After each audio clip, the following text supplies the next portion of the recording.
You're losing. A piece down. Maybe two. The position is collapsing and you know it. Your opponent knows it too. But you keep playing. But why? Some call it stubborn. Some call it fighting spirit. But every player has their own reason for not hitting that resign button. And before you hear what I have to say, I want to hear from you. Do you usually resign a lost game? Or do you play it out until the very end? Drop your answer in the comments now.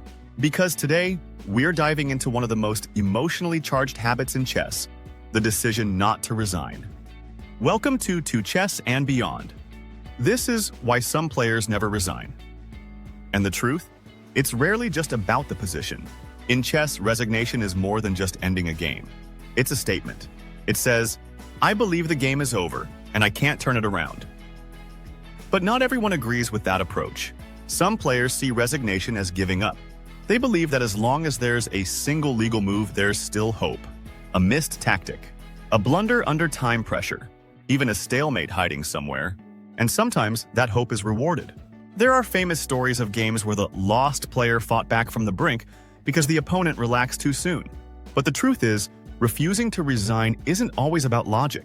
For some, it's psychological. It's about pride, fighting spirit, or refusing to let the opponent feel an easy victory. Others simply enjoy playing every position, no matter how bad it looks. For them, the game isn't over until the king is checkmated. And that's where the debate begins. Is this determination or is it denial? History has given us more than a few players with a reputation for being incredibly hard to make resign. Viktor Korchnoi, one of the most resilient fighters in chess history, was known for defending hopeless-looking positions, far beyond the point where most grandmasters would quit. His belief was simple. As long as there's a move, there's a chance. David Bronstein, the brilliant Soviet grandmaster, often refused to resign if there was even the slightest hope of creating complications. For him, the fight was part of the artistry of chess, and a resignation meant missing an opportunity to create something unexpected. Even Mikhail Tal, famous for his attacking style, could be stubborn in defense. On more than one occasion, he held seemingly lost positions just long enough for his opponent to crack under pressure. And at the very top level, those extra moves sometimes made the difference. Not because the position was truly salvageable, but because opponents are human. Fatigue, overconfidence, or a single lapse in calculation can flip the result in an instant. It's these stories that fuel the mindset. Why resign if miracles sometimes happen? For most casual and club players, the decision not to resign isn't about making history. It's about possibility, and sometimes about emotion. In online chess, refusing to resign can be a way to test the opponent. Maybe they're low on time. Maybe they'll get overconfident. Maybe they'll slip and give you that one unexpected draw by stalemate. And yes, stalemate is the great equalizer in these situations. Many lost games have ended in stunned disbelief when the winning side failed to notice the trap. For some players, that is about personal style. Some players simply don't like the feeling of quitting. Even if the game is technically lost, they want to see it through to the very last move. Of course, not all motives are noble. Some keep playing in lost positions just to frustrate the opponent. It's rare, but it happens, especially in fast time controls when emotions run high. But whatever the reason, at the everyday level, refusing to resign often has less to do with perfect chess logic and more to do with the human side of the game. Not resigning can keep you in the fight, but it can also work against you. One of the biggest drawbacks is mental energy. Fighting on in a truly hopeless position can drain focus. You could be saving for the next game. In tournaments or online sessions, that extra fatigue adds up.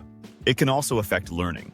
If the position is completely lost, you may be better off resigning, reviewing the game, and understanding what went wrong. Dragging the game out might only reinforce bad habits. There's also the matter of reputation. At the club or professional level, if you become known as a player who never resigns in clearly lost positions, opponents might see it as a lack of respect or sportsmanship, even if that's not your intention. And finally, there's the psychological trap. If you tell yourself, I never resign in every game, you risk confusing stubbornness with resilience. One can help you win games, the other just wastes time. The key is knowing the difference, when you're still fighting and when you're just delaying the inevitable. But what about you? Have you ever felt it's better to play until the very last move rather than give up? Tell me in the comments. I'd love to know how you see it. Now, here's an additional practical view. At the highest level of chess, players almost never make a serious mistake in a truly winning position. Their technique is too sharp, their calculation too precise, and their focus too deep. When a top grandmaster is winning, the odds of them letting it slip are incredibly small. But at mid-level or lower ratings, where most of us play, the story is different. We're human. We miss tactics, we miscalculate, we get nervous under time pressure. Even in a winning position, mistakes can and do happen. That's why here, we've looked less at the pure practicality of whether it's correct to resign, and more at the why behind the choice. The personality, the psychology, and the emotional pull that keeps us fighting. Because chess isn't just about logic, it's about people, and people are unpredictable. It's also worth remembering that chess can lead to an astronomically large number of possible positions, making each game unique. No two games are ever exactly alike. Every position has its own story, its own opportunities, and its own traps. So whether you resign early or fight until checkmate, you're making a decision that's tied to more than just the board in front of you. It's tied to who you are as a player and as a person. Thanks for watching To Chess and Beyond.